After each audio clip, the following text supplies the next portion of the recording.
to race number 1 here, Santa Ana Park.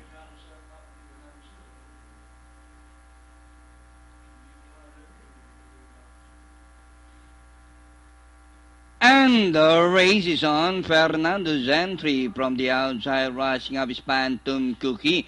El Caloocan in between runners down on the inside. The center number 3, Easter Beauty. El Caloocan, Phantom Cookie, Easter Beauty. Fernando's entry.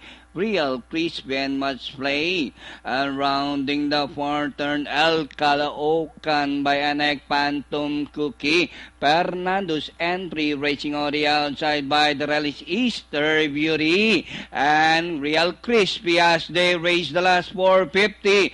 El Caloocan by Anek, Fernando's entry, Phantom Cookie, Easter Beauty down on the inside. It's now Easter Beauty, El Caloocan, Fernando's entry, Phantom Cookie, and Real Crispy. Easter Beauty, El Caloocan once again to grab the lead. It's now El Caloocan, the icebreaker, and finish the game. Second, Fernando's entry, Easter Beauty, Real Crispy, Phantom Cookie, Much Play, and Barbie.